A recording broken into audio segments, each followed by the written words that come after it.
Hello Mireille et Paulette, j'espère que tu vas bien. Aujourd'hui, je te retrouve dans une vidéo un petit peu plus posée où on va parler des 10 indispensables capillaires pour faire une transition au naturel et notamment en particulier pour les cheveux bouclés. C'est parti pour énumérer les 10 indispensables qu'une curlière se doit d'avoir et reste jusqu'à la fin car je vais te faire un petit point aussi complément alimentaire pour cheveux car je sais que ça m'est très demandé. On va pas se le cacher, le premier truc qu'on se doit tout d'avoir et pas que en tant que curlière, c'est d'avoir un shampoing ultra doux pour son cuir chevelu car un cuir chevelu en bonne santé est égal à un cheveu en bonne santé et pour ça il va falloir utiliser en fait des shampoings très doux, des shampoings qui respectent en fait notre scalp, notre cuir chevelu et surtout sans tensioactif agressif. Donc ça c'est le type de shampoing en fait qu'on va utiliser très régulièrement pour laver nos cheveux, mais il va aussi falloir avoir par moment en fait un petit shampoing un tout petit peu plus décapant en fait pour faire de temps en temps des clarifications. Alors on n'est pas obligé d'acheter un shampoing différent, on peut aussi avoir par exemple de l'argile tout simplement et faire un masque à l'argile ou avoir un petit peu de bicarbonate de sodium de côté et de mettre en fait son bicarbonate de sodium à l'intérieur de son shampoing. Ça c'est tout à fait possible.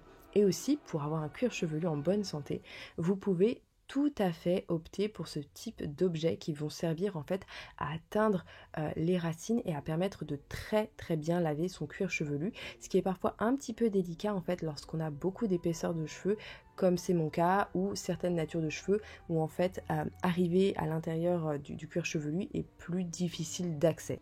Ce type d'objet est très apprécié par les curlières mais peut être totalement remplacé par vos doigts, mais il vous faudra un tout petit peu plus d'insistance. Le second indispensable qu'une curlière se doit avoir, c'est un bon masque ultra démêlant.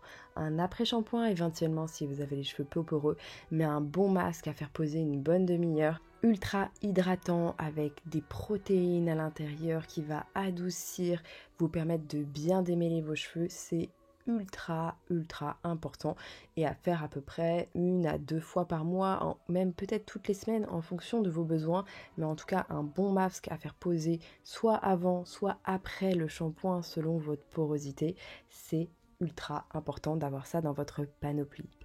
Et maintenant place au troisième indispensable. Comme tu l'auras peut-être deviné, on va parler de démêlage. Et oui, en effet, avoir là où les bonnes brosses est absolument indispensable.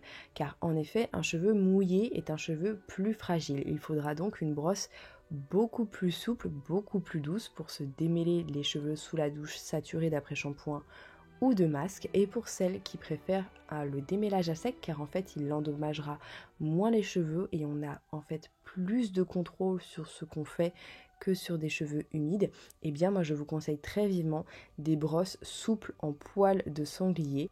En effet, elles sont très souples, très douces, kératine friendly, donc c'est très important vu que notre cheveu est constitué de kératine et va permettre en fait de démêler en douceur. Il faut prendre son temps, il ne faut pas tirer, toujours commencer du bas vers le haut en remontant.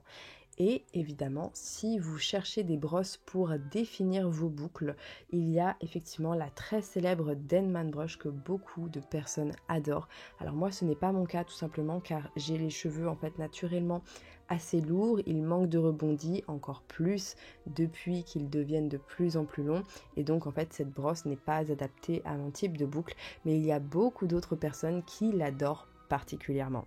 Et donc une fois qu'on a rincé notre masque, il est temps de passer à la dernière eau de rinçage et le quatrième indispensable est donc le vinaigre de cidre. Ça va permettre en fait de resserrer les écailles qui sur les cheveux bouclés sont naturellement plus ouvertes que sur un cheveu lisse, donc c'est ultra important d'avoir une dernière eau de rinçage avec du vinaigre de cidre et ça va permettre notamment à tous les cuirs chevelus qui peuvent être irrités, avoir des pellicules, en fait d'apaiser toutes ces petites démangeaisons qu'il peut y avoir. Donc vraiment le vinaigre de cidre, un indispensable à avoir dans votre salle de bain. Ensuite, il va être question de former ses boucles et là ça va être important d'avoir les bons produits dans cette cinquième étape pour commencer à former et à garder en fait sur le long terme les boucles. Et pour ça, le combo leave-in plus gel va être ultra importante. En fait, le leave-in, c'est un petit peu comme une crème hydratante qu'on mettrait sur son visage pour éviter tout simplement que sa peau ne se dessèche. Et bien là, le leave-in va agir exactement pareil au niveau de tes cheveux, il va les hydrater et les nourrir en profondeur sur le long terme. Et pour le choix des leave-in, je te conseille vivement de me rejoindre sur Instagram car je propose en fait plein de leave-in pour différentes porosités avec les liens en direct. Sinon, tu peux regarder dans la barre d'infos si tu as un petit peu la flemme. Donc le leave-in, ça va clairement être un indispensable, ta petite crème hydratante à mettre directement après la douche et ensuite il va falloir finir avec du gel. Et alors là, le gel, tu peux clairement opter pour du gel de lin, c'est très peu cher à faire, c'est très économique et c'est ultra hydratant. Et si tu veux évidemment plus de fixation, tu peux y ajouter peut-être un petit peu de miel, du sirop d'agave ou encore du sucre, l'astuce de Mamie Paulette. Alors la 6e astuce va concerner les personnes en fait qui ont différentes textures, types de textures sur leurs cheveux et qui souhaitent en fait harmoniser tout ça. Alors moi c'est mon cas, alors ça m'arrive de les harmoniser, ça m'arrive de ne pas le faire, mais ça va être en fait les finger curls, qui est cette petite action de roulotter en fait ses cheveux entre ses doigts pour créer des espèces de boucles mieux définies. Évidemment, on va pouvoir aussi utiliser la technique du scrunch, donc ce fameux squeak en remontant en fait, en froissant la boucle saturée de produit. Évidemment, on va pouvoir aussi user des tresses qu'on va pouvoir faire sur cheveux humides et qu'on va laisser sécher ainsi. Et en les défaisant, en fait, on aura tout simplement les cheveux plus ou moins ondulés. Alors, il existe différents types de tresses et en général, ça s'appelle tout simplement un braid out. Et ça peut en fait permettre d'harmoniser une texture comme c'est le cas. J'ai les cheveux à moitié bouclés, à moitié ondulés, ils ne savent pas trop. Et par moment, en fait, je vais tresser mes cheveux pour avoir ce type de résultat-là. Et par moment, je vais faire des finger coils pour avoir un résultat un petit peu plus bouclé. 7e indispensable à la curly hair qui se respecte, ça va être le sèche-cheveux. Et alors là, le sèche-cheveux, il faut quand même qu'il soit tout simplement, en fait, qu'il ait un air froid ou en tout cas un air tiède, un air doux.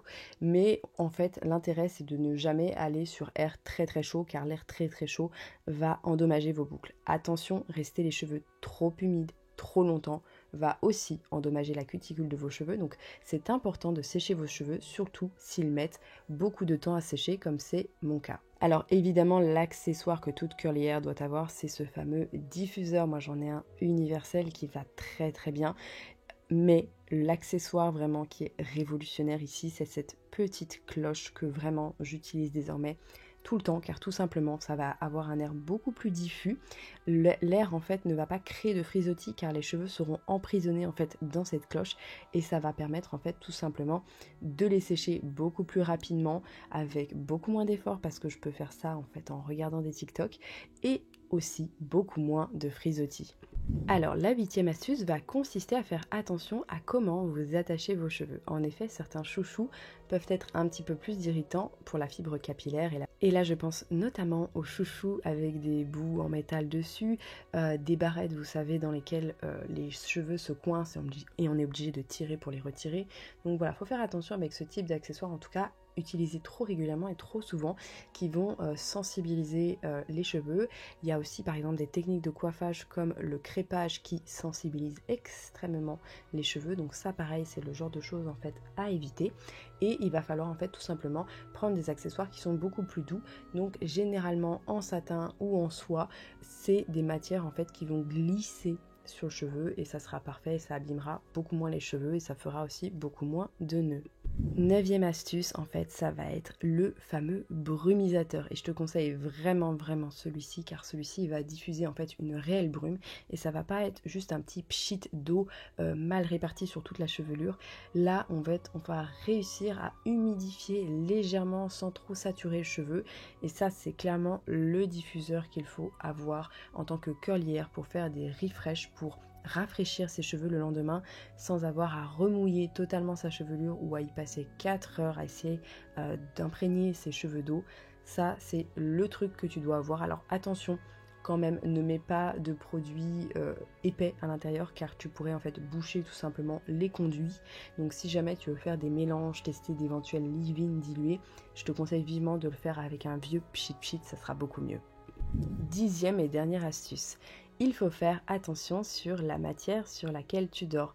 Tout simplement, des matières plus rêches, notamment comme le coton, le lin ou le chanvre, sont en fait des matières qui sont beaucoup plus rêches et donc vont occasionner des dommages sur la fibre capillaire, puisqu'on dort en moyenne 8 à 6 heures par nuit sur un oreiller et il y a diverses frictions. Et en fait, ce sont ces mêmes frictions qui vont sensibiliser la fibre capillaire sur le long terme. Et donc pour éviter en fait ce type de friction, il va tout simplement falloir dormir sur des matières beaucoup plus douces. Donc tu vas pouvoir opter pour du satin ou encore de la soie. Et là, tu as toute une panoplie de solutions qui s'offrent à toi. Tu peux très bien choisir d'acheter directement des têtes d'oreiller en soie ou en satin selon ton budget. Ça peut même totalement être quelque chose à mettre sur sa wishlist comme cadeau d'anniversaire, notamment pour une taie en soie. Et si tu es une curly hair, le mieux c'est quand même de dormir en fait avec les cheveux dans un foulard ou dans un petit turban. C'est ce qui va les protéger le plus possible et garder leur forme le plus possible. Et là aussi tu as le choix, satin, soie, c'est toi qui vois. Le fait tout simplement de dormir avec les cheveux qui sont en fait dans un turban, contrairement à une taie, c'est que tes cheveux vont tout simplement beaucoup moins se balader, beaucoup moins frotter et potentiellement créer beaucoup moins de frisottis. C'est pourquoi je recommande vivement l'utilisation de turbans ou de foulards. C'est toi qui vois, que ce soit pour dormir, soit pour faire du sport ou en tout cas des activités physiques qui vont engendrer énormément de friction sur tes cheveux. Et maintenant, c'est le moment d'aborder les compléments alimentaires capillaires que j'ai pu tester. Il faut savoir que se supplémenter n'est pas une mauvaise idée et n'est pas purement marketing non plus, tout simplement car nos modes d'alimentation ont beaucoup changé, beaucoup évolué et sont parfois malheureusement trop transformés et pas assez naturels, sans mauvais jeu de mots, et ce n'est pas incohérent de se donner parfois un petit coup de pouce.